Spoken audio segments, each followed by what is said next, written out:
Incoming transmission. Welcome to True Spies. Week by week, mission by mission, you'll hear the true stories behind the world's greatest espionage operations. You'll meet the people who navigate this secret world. What do they know? What are their skills? And what would you do in their position? This is True Spies. Then he tells me that in 1982, early 1983, the Israeli Minister of Defense, Ariel Sharon, ordered the Air Force to take out a commercial airline with hundreds of passengers on board above the ocean in order to kill Yasser Arafat, the chief of the Palestinian Liberation Organization, that was on board. This is True Spies. Episode 71. Rise and Kill First.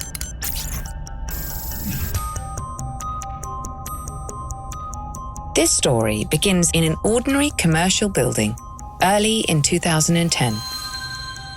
And it is ordinary. There's no facade, no hidden depths. Welcome to the tasteful, well-appointed offices of Penguin Random House, the world's largest book publisher. Today, the company's editor-in-chief has a meeting penciled in with a best-selling author in their non-fiction stable. He's also one of Israel's best-known investigative journalists. My name is Bergman.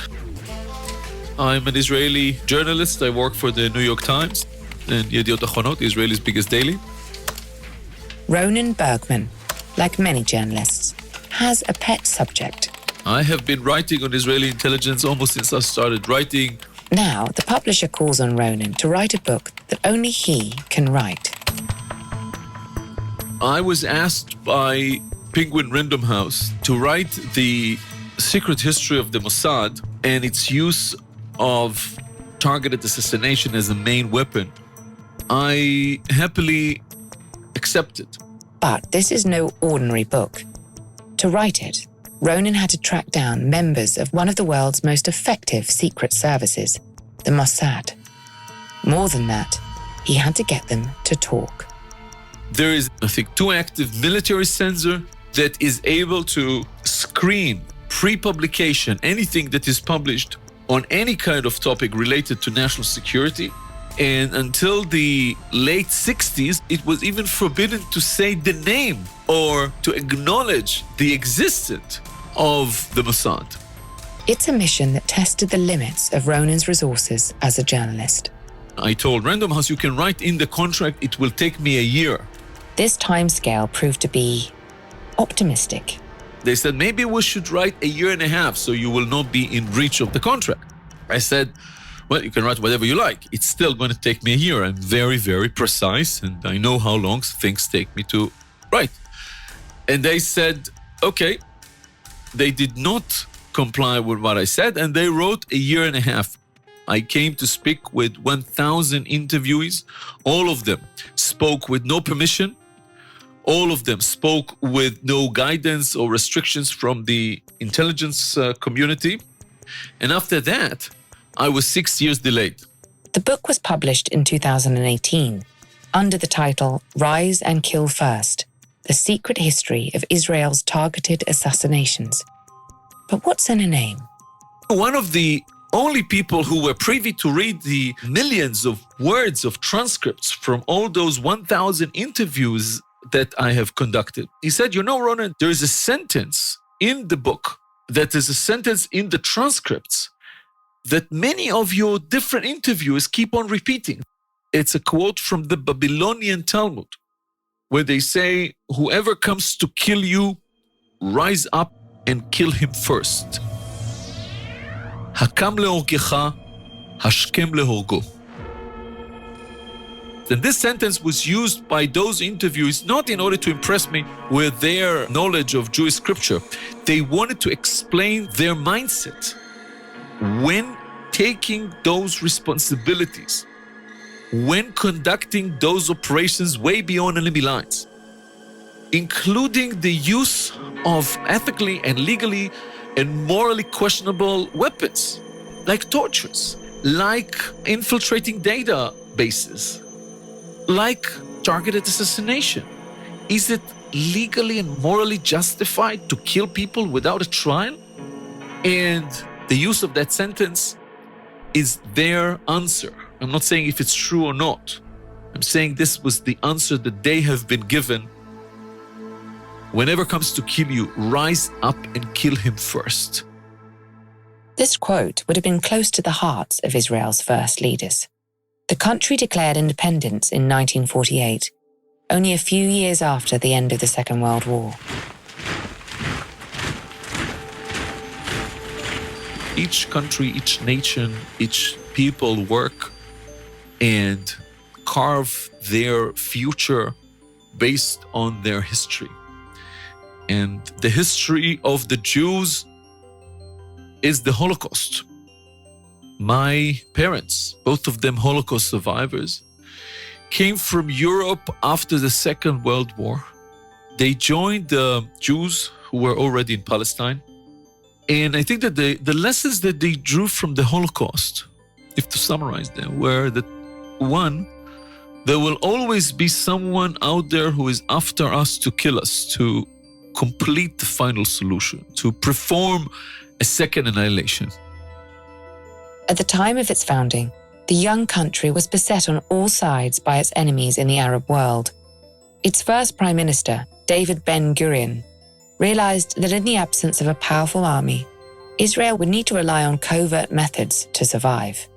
So from early on, 3 weeks after the country was established, David Ben-Gurion established the Israeli intelligence community, which is more or less as the intelligence community that we know today. The Mossad working outside, the Foreign Intelligence Agency, the Shin Bet, the General Security Agency working inside Israel, so a sort of equivalent combination between MI5 and the FBI, and military intelligence, or Aman, helping the military conducting its operations. Each Israeli agency has its opposite numbers all over the world. But look more closely at their operational strategies, and you'll see that they're rare beasts in the world of secret intelligence. Unlike most of the intelligence communities in the world, at least in the West, the Mossad and the other intelligence agencies are not just bringing the intelligence, but also translating that intelligence, the same information that they collect, to pinpoint operations way beyond enemy lines in order to divert, distort, destruct, prevent any kind of hostile operation against Israel. Now, I don't want to spoil or to disappoint any of the listeners to this podcast, but there is no James Bond. James Bond is a movie, and there is no 00 program at MI6. MI6 does not do assassinations. And Mossad is one of those very few intelligence agencies that is involved with actual operations. So, when you think about the Mossad, think of an intelligence organization with the international reach of the CIA, coupled with the training and firepower of SEAL Team 6. It's made up of men and women who will take decisive and sometimes preemptive action against Israel's enemies. The Magna Carta, the list of targets for Mossad, is not just defending the state of Israel, its borders and its citizens, but it's to defend Israeli citizens all over the world, wherever they are. But not just Israeli citizens, also Jews. The Mossad is the defender of Jews all over the world, even if they are not Israeli citizens. The machinations of the Mossad, which translates literally to the Institute, have been the defining obsession of Ronan's professional life. And it started early. Okay, Israel is a small country, and everybody knows someone in the intelligence agencies or in the high-rank officer. So I think when I was in the Boy Scouts, the woman or the young teenager that was our guide, someone came to me one day and said, you know, your Boy Scout guide, her father is a Mossad agent. And of course, Once I knew that, I looked at her in a very different way.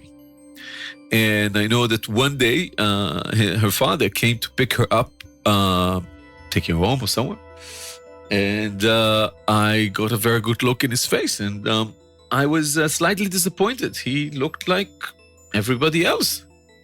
I think this was one of my first lessons to understand that the real world of intelligence, the real world of Israeli intelligence, is not less interesting or more interesting than the world of intelligence that we see in the movies or in TV series.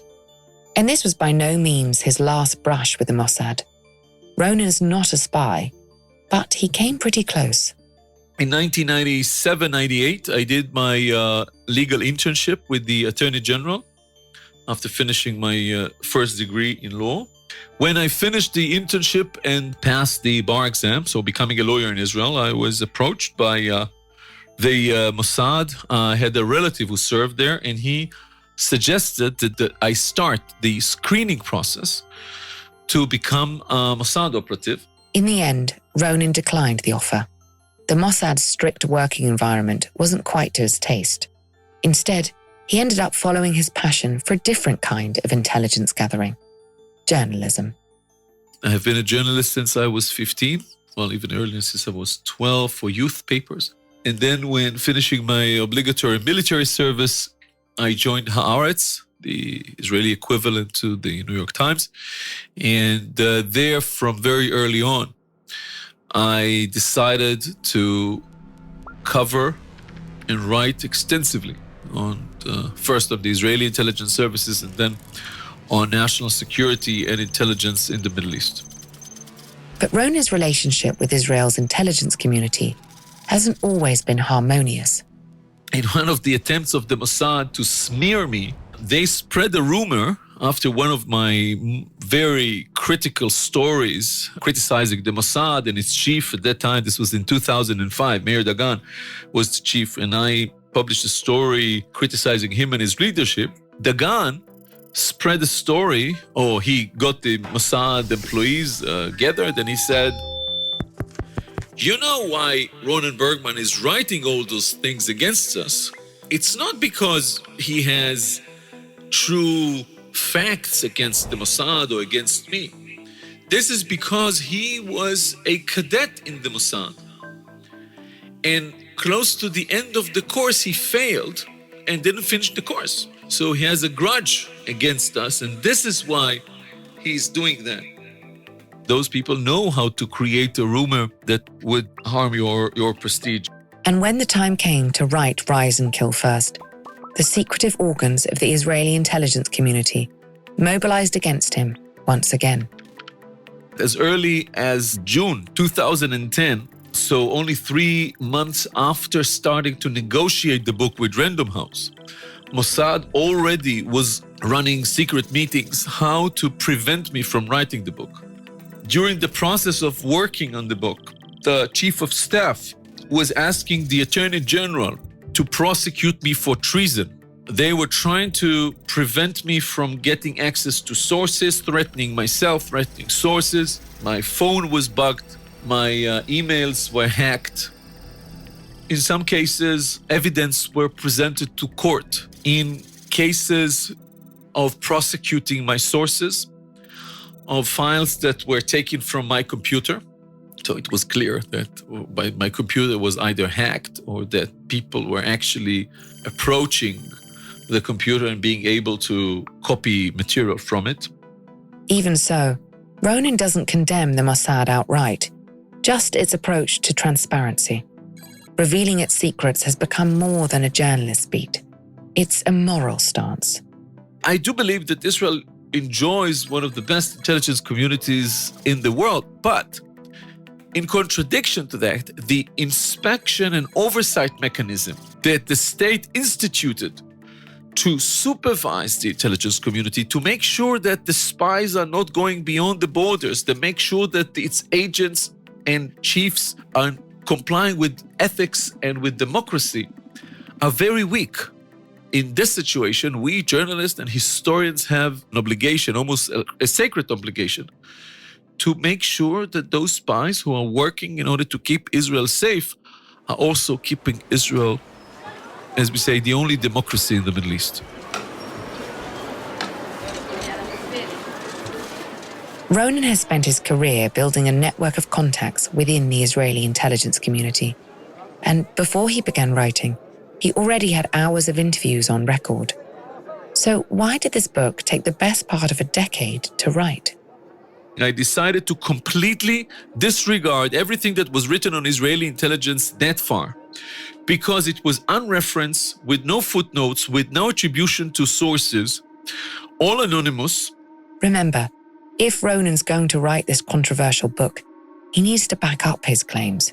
I decided to put all of that aside and, starting from the beginning, go back to interview everybody, even in cases where everything allegedly was already known, and hoping that while doing that, first I'll get the facts right, and second, hopefully, we'll get some new scoops. And that turned out to be a bombshell. That was a goldmine. Ronan's meticulous approach paid off in spades. Not only did he uncover new details about missions that he'd already researched, but he also encountered entirely new information that he could scarcely believe had been kept from the public for so many years. I was taught for the 8 years of writing this book the most severe lesson of humility.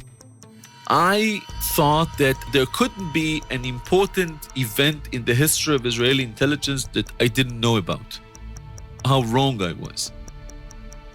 Ronan remembers one of the first true bombshells he uncovered during his research. In 2012, I was sitting with a high-rank Air Force officer, and we were discussing all sorts of operations, and at a certain point he said, "Ronan, you know what? You have gained my trust, and I'm going to tell you the most secretive story in the history of Israeli Air Force. But," he said, "you need to promise me before that you will comply with one condition that I have to publish it." Ronan leaned in. This sounded promising. Of course, I said, yeah, whatever, because I wanted to hear the story. And he said, "My condition is that after I tell you this, you will go to another officer, very high-rank officer at the Israeli Air Force. And only if he tells you the story, and only if he tells you the story on the record, then I am allowing you to publish it." A journalist, especially one as invested in ethical concerns as Ronan, takes these promises seriously. Put yourself in his shoes for a moment. Would you want this kind of responsibility? The kind of knowledge that requires top-level clearance before it sees the light of day? And if you're forced to take it off the record, keep it to yourself, well, could you look yourself in the eye? And I said, "Yeah, sure." I said, "No, promise me that if he does not, you will bury the secret, you will never tell the story." And I said, "Okay, sure." Whatever Ronan was expecting to hear next, it wasn't this. Then he tells me that in 1982, early 1983, the Israeli Minister of Defense, Ariel Sharon, ordered the Air Force to take out a commercial airline with hundreds of passengers on board above the ocean in order to kill Yasser Arafat, the chief of the Palestinian Liberation Organization, that was on board. Ronan was practically dumbstruck. But at the same time, his instincts told him that this was a once-in-a-lifetime scoop. The Air Force officer continued. And that the Supreme Command of the Air Force rebelled against the Minister of Defense. They jammed the communication, disrupt the operation in order to make it impossible. And they decided among themselves that they will prevent Israel from being stained forever with this war crime, and prevented that from happening. The Israeli state had almost downed a commercial airliner in the pursuit of one high-value target. Only an insurrection from the inside had averted a disastrous loss of civilian life. Hundreds of people and military intelligence and the Air Force were aware and were participated in that. Nothing was ever published. And I already saw the chapter. I already wrote it in my head when he spoke. because I realized, of course, the gravity of such a drama. The order, and then, of course, the rebellion from the Air Force. But when he was done, he said, you promised me. You go to the other officer, and only if he tells you that on the record with the permission to use his name, you will be able to promise me. And I said, but how can I convince him? Now that's the million-dollar question, isn't it? Even at a remove of some 30 years, this information could be damaging to the Israeli government. Why would anyone talk about it on the record? That other officer that you mentioned, he's the old type, the old guard. He will never speak with me. He hates journalists. And so the source says, I don't care. You promised me. With a heavy heart, Ronan went to visit the senior officer who he hoped would grant him permission to publish the story. He wasn't expecting this encounter to go his way, but nonetheless, he had to try. So I went to the other officer and I tried to go and speak with him. I didn't say what I want to speak about, but I tried to approach that area in time and operations from that direction and the other. And at a certain point, that second officer said, Ronan, why exactly did you come here? Why are you here? What are you trying to ask me? So then I asked him specifically, was there an operation to take out commercial airline? You've tried the softly approach, but now you've been forced to show your hand. This could end in one of two ways, win or lose. But it's not up to you, it's up to him. All you can do is watch as he makes his decision. And then his gaze changed. And again, this was 2012, talking about 1982. And he looked at me and he said, you know what? For 30 years, I have been waiting for someone to come and ask me this question. Wait here. The officer rose and walked to the other end of the room. He moved a chair and then a cupboard, revealing a safe. He opened the safe and he came back with the whole log and all the different documents of that operation and gave them to me and said, these were waiting here for you. Bingo. And the detailed account of those days in the underground subterranean bunker of the Air Force under Tel Aviv the details are coming from those documents that he held in his safe.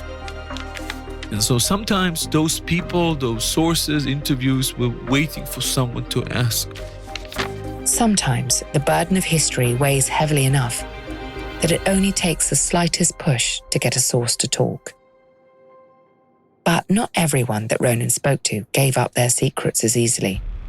Mossad, those people, the case officers and the operatives, they are trained in the art of recruiting agents, of turning them against their country, their organizations, their friends, their comrades. And in short, they are the masters of making people talk. And now you have those masters in front of you, and you need to do to them what they have been doing to people all of their lives. You need to profile the profiler. You need to be the case officer of the case officer. If you've heard this podcast before, you'll know what Ronan is talking about. The long, slow work of a case officer grooming an asset, building trust, learning what makes them tick, and gently squeezing them for intel. Fortunately, he's been doing what he does for a while now. Ronan spent years cultivating his sources in the world of Israeli intelligence. And of course, every asset is different. Their interests, their backgrounds, their passions, they all vary. Keeping track of them and adapting your approach to fit is a job in itself. But when he's at a loss, when every avenue is exhausted, Ronan has a trump card to play. When I brought the manuscript to Random House, the editors there, they were amazed that people were willing to speak, most of them on the record. None of them with any authority to do so, on any consent from Israeli administration. And they asked me, how did you convince them to talk? And I said, not all of them agreed, but when a source or interviewee was not very enthusiastic to speak, I did to her or him the one thing that makes Israelis more angry, more furious, more ballistic than anything else. Coincidentally, while speaking, I told him that someone else took credit for his operation. That usually did the magic. There is nothing that Israelis hate more from being what is called in Hebrew sucker, fayil. That's the highest degree of a sucker.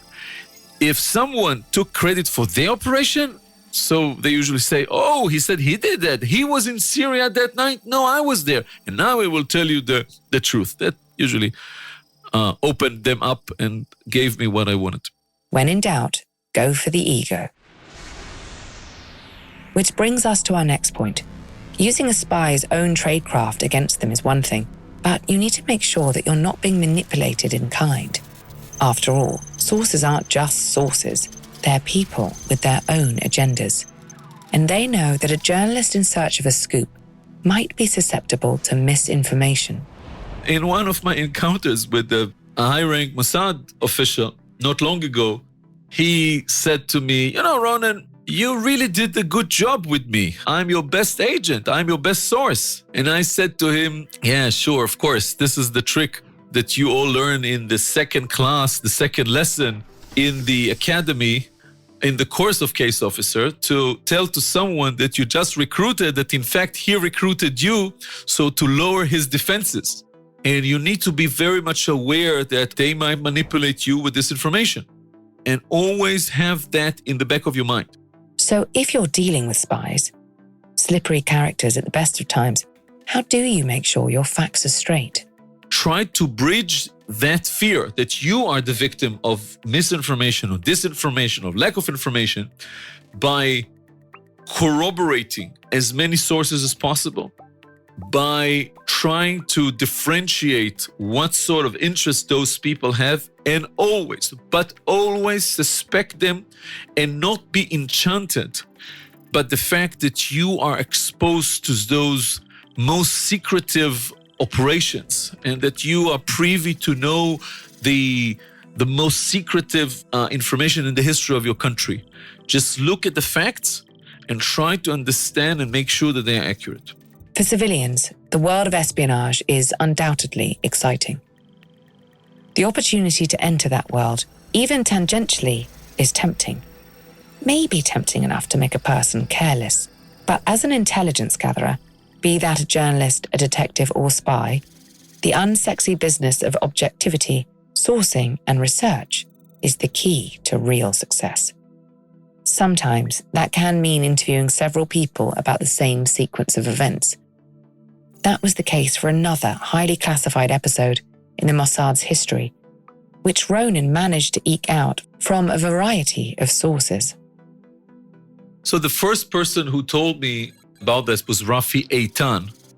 But then I interviewed, I think, another maybe 20 people connected. And more important than that, I was able to recruit a source who was able to bring me the secret, top secret dossier, a special research that the Mossad History Division wrote about the affair with all the original documents. This is an operation that occupied most of the Mossad from 1962 until 1966. This story begins in the early 60s. At the time, Israel's main opponent in the Arab world was President Gamal Abdel Nasser. And in 1962, Mossad, in its maybe best of times, after capturing Eichmann and do some other very successful operation, Mossad was shocked. The Israeli citizens were shocked when Nasser paraded in the streets of Cairo a fleet of missiles, surface-to-surface, long-range ballistic missiles, with which he said he's going to destroy Israel. This on its own would have been bad enough, but it gets worse. The Mossad discovered that the people who built the missiles were none other than the German scientists who had worked on the deadly V-1 and V-2 rockets during the Second World War. They offered their lucrative tradecraft to Nasser and said, we can build you a fleet of missiles that are capable of reaching Israel and are capable of being armed with a nuclear warhead. And now Imagine the extent of hysteria in Israel. When in 1962, Israel, before the Six-Day War, so with very, very small self-confidence, before having a nuclear arsenal of its own, with the streets of Israel filled with Holocaust survivors, and now learning that scientists who used to work for the SS-run factory in Peenemünde, used to work for Hitler, are now working for the new Hitler, as Ben-Gurion used to call him, President Nasser of Egypt. As the Mossad saw it, if there was ever a moment to rise up and kill first, this was it. Just 17 years after the fall of Nazi Germany, the young state of Israel could be facing a second nuclear holocaust. But simply assassinating the scientists would prove harder than they had anticipated. After trying to kill some of those scientists and failing, Ben-Gurion fired the chief of Mossad and then had to resign himself because of the catastrophe, the political catastrophe that followed the revelation of those missiles and scientists in Egypt. Clearly, a new approach was in order. He stepped down, a new prime minister and a new chief of Mossad. And the new chief of Mossad, Meir Amit, called for the cessation of assassination and said, listen, before we kill anyone more, we need to understand what exactly is happening among the Nazi German scientists in Egypt. We need to recruit one of them.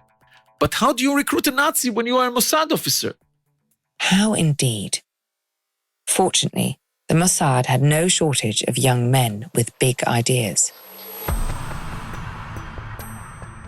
One day, a young case officer of the Mossad called Rafi Eitan, he was commanding the operation to capture Adolf Eichmann. He came to Mossad chief office and said, Chief, I think I have an idea, but it has a little difficulty. Now, when you step into the Mossad chief office, discussing the most crucial existential threat to your country, and you say, I have a little problem, it means that it's everything but little. So Mossad chief, amused, said, okay, what's your idea? Rafi Eitan's idea had a name. Otto Scorseni. Scorseni was a former SS officer, one of Hitler's personal favorites. He'd led a number of high-profile special operations against the Allies during the war. Now, Eitan was suggesting recruiting Scorseni as an asset for the Israeli government. This was, you'll note, problematic. Nonetheless, the young officer continued. He is not a scientist himself, but he is very close to those former colleagues from the times of the SS. And I think if we recruit him, we will be able to get to them. But there's a little problem. The Mossad chief said, yes, what is the problem? He said, this guy, Otto Scorseni, is an avid anti-Semitic. He was running the SS battalion during Kristallnacht in Vienna, a true Nazi. And he's very rich, so he doesn't need money. And so Mossad chief asked Rafi Eitan, and you think that you will be able to recruit this Otto? So Eitan said, yes, I think I have the way to get to him. And Mossad is very famous in giving very long leash to those crazy ideas of young people. So Mossad chief said to Eitan, you know what? Fine with me. You go and try and play your games. But look at me. You will be able to recruit Otto Scorseni, the general of the SS, the former commander of special operations of Hitler, when I'll have hair growing up in the palm of my hand. Luckily, Rafi Eitan liked to challenge. Now, long story short, a lot of details and a long recruitment, a series of one person lead to the other. But at the end of the day, the Mossad ended up with meeting with the wife of Otto Scorseni, Countess Ilsa von Finkelstein. Scorseni's wife, Countess von Finkelstein, was a dubious character in her own right. She was the niece of the Treasury Secretary for Hitler. She was selling arms and forged documents to Nazi fugitives. And there was another important thing to know about the Countess. Also, Mossad learned that she and her husband, Scorseni, were having something I think is named today as open marriage. An open marriage, for the uninitiated, is a union in which both husband and wife are able to take alternative lovers. For Nazis, Mr. and Mrs. Otto Scorseni were surprisingly open-minded in this respect. The Mossad saw an opportunity in this thoroughly modern arrangement. So, Mossad operative, who is described in Mossad dossier as young, tall, charismatic, with a known influence on women at a certain age. Very unpolitically correct, but this is how they wrote it, approached the Countess, Ilse von Finkelstein. And the urban legend in Mossad was that he spent a long night with her and, how would I describe it? He sacrificed himself. The young man in question, the honeypot, if you will, was another Rafi Medan. Ronan met with Medan as part of his research on this story. He said, Rafi, you know that the legend in the dossier, in the description of the operation, it just says that he spent a long night with the Countess. But the legend is that you shut your eyes, you thought of the Queen, and you did what you needed to be done in order to recruit the Countess. And Rafi looked at me and smiled. He was already 94 when I interviewed him. He passed away since with advanced Parkinson. But he looked at me and smiled and said, Ronan, you know, there are questions that gentlemen should not answer, and with all due respect, gentlemen should not ask. But if you already ask, let me tell you that it was a very long and nice and enjoyable night. Shortly after Rafi Medan's evening with the Countess von Finkelstein, Medan had managed to persuade his new lover to arrange a meeting between her Nazi husband and a friend from the Israeli Defense Ministry. You might find Medan's forthrightness surprising, but there's something you should bear in mind. In 1960, just a few short years before this operation began, Mossad operatives had tracked down and captured Adolf Eichmann, one of the chief architects of the Holocaust. In 1962, he was hanged after standing trial in Israel. And if the Israelis could get Eichmann, hidden half a world away in Argentina, then they could get anyone, anywhere. Best perhaps to cooperate. Rafi Medan and the Countess traveled together to Madrid to meet with Otto Scorseni, the special operation chief for Hitler, and are joined by another case officer of the Mossad. And then happens, I think, the most dramatic moment in the history of the organization, when the Mossad is able to recruit the special operation commander for Hitler, and they use it while not using any kind of false identity, of a cover story. They understand that if they would say that they are NATO officers, this is a trained intelligence officer, he would call the bluff in a minute. They said that they are from the Mossad. They said that they want to recruit him. They said they want to make him a Mossad agent. Like his wife before him, Otto Scorseni decided to work with the Israelis, although perhaps not quite as enthusiastically. And he agreed, not because of money, but because they could offer him something that nobody else could. Life without fear. And in exchange for his services, he received money, but more important, a new Austrian passport and a letter of immunity from the Prime Minister of Israel, promising him that Mossad will stop chasing him and will not harm him or his family. And in exchange of that, he became, I think, the most valuable asset in that decade, working for the Mossad, the most important agent. And he solved the problem of the German scientists working in Egypt without the need to fire even one more single shot. Scorseni used his former status as an arch-Nazi to seed rumors among the German scientists in Egypt that he was working to establish a secretive Fourth Reich. Many of the scientists, still bound by the oaths they had taken during the war, were taken in. Intimate details about their professional and personal lives were then passed on to the Mossad, who used them to intimidate the scientists. Soon, the Egyptian rocket program began to crumble from the inside. Eventually, Israel was able to lean on the West German government to end the involvement of German citizens entirely. They were infiltrated and they were convinced to go back to Germany after Shimon Peres, the Israeli deputy minister of defense, agreed with the German prominent politician Franz Josef Strauss that each scientist who came back to Germany will enjoy a special stipend for the rest of his life. In both of the previously classified stories we've heard in this episode, a solution has been reached without bloodshed. Targeted assassination proved to be flawed or ineffective. But Ronan believes that during the last decade, the Institute has been behind a series of operations targeting Iranian nuclear scientists. This isn't history. This is contemporary politics.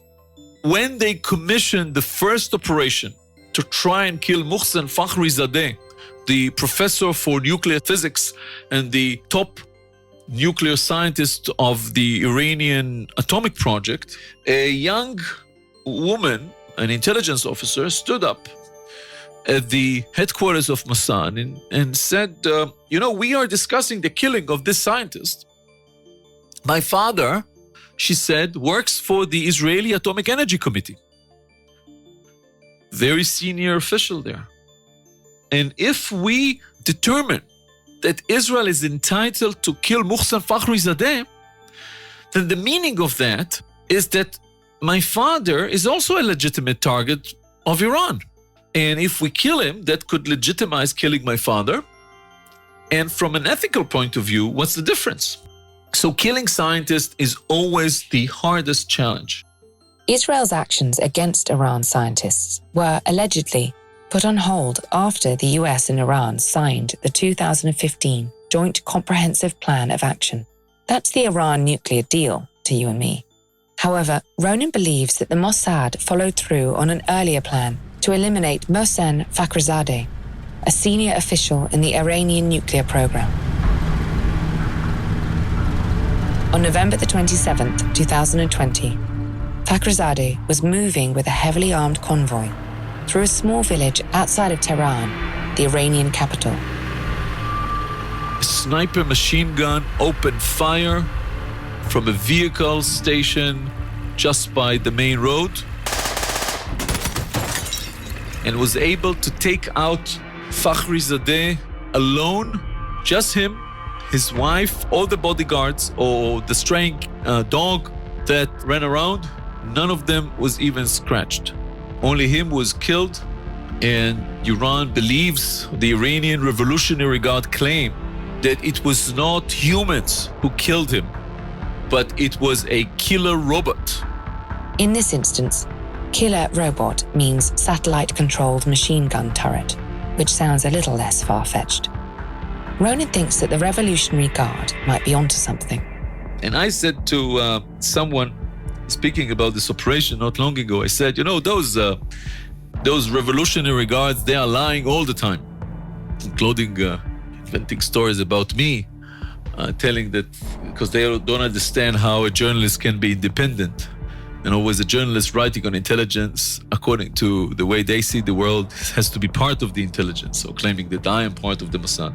But I said, because they are lying all the time, nobody believes them. And in this one specific, like a jammed watch that tells the true time twice a day, one incident when they are telling the truth and nobody believes them. This is a story yet to be revealed in details, and I hope that it's not long before we are able to do so. Israel planned and executed the killing of Mohsen Fakhrizadeh, who since a decade was the second most guarded person in Iran after the supreme leader Khamenei, because the Iranians figured out that the Israelis are still after him to kill him. Right now, Ronan Bergman is probably the world's leading expert on the subject of targeted assassination. He's interviewed hundreds of former operatives, devoured thousands of pages of research. Even so, his feelings on the topic are best described as mixed. Two questions I have in mind that summarize most of the dilemmas here. One, is it effective? Does the world become a better place the day after? And second, is it legally and morally justified? And so When it comes to the first, is it effective? Then I have clear evidence on many cases in many eras in history when the use of targeted assassination brought solution to challenges, severe challenges to Israel's national security and the stability of the region. And just imagine, not that I like, and I know that professional historians are always against playing the games of counterfactual history. But let's say that von Stauffenberg was accurate in where he put the bomb and killed Hitler. Wouldn't that shorten the war? Wouldn't killing Saddam Hussein save the world from some of the atrocities that he has been conducting? And when it comes to legality and ethics and morality, I must say that I do not accept any kind of acceptance of collateral damage. I think that if you are aiming to kill an enemy, then you make sure that only the enemy is killed and you do not risk any citizens. But when discussing the morality of killing an enemy that you cannot arrest, then I understand the difficulty. I understand the challenge. You have a person who recruits terrorists to go and perform suicide bombing in your country. He is in foreign country. You cannot arrest him. And if you send a battalion of tanks to arrest him, he will run away. And in the way, many civilians of both sides will be killed. So the only way is either to accept what he's doing or to kill him. Then what do? You accept that he will continue to recruit poor people and send them to explode themselves in kindergartens or shopping malls or aboard buses. And then even those people who object targeted killing, and I respect that and I understand that the claim that a democracy cannot do things like that and it cannot rule a verdict of a person without a trial, a death verdict. But when you ask them, okay, so what do you do instead? They say, no, but the country cannot kill anyone. But I say, okay, but what do you do? We understand what you wouldn't do. But let's say that you are the Prime Minister of Israel and you need to make a call. What to do with that perpetrator? What do you do with this recruiter of suicide bombers? Then they usually get stuck. Are you convinced? Where do you stand? How far do your democratic ideals go before they meet the demands of grim practicality? You can learn about more episodes in the Mossad's checkered history and the ethical dilemmas they pose in Ronan's book, Rise and Kill First. I'm Vanessa Kirby. Here's a taste of next week's encounter with True Spies.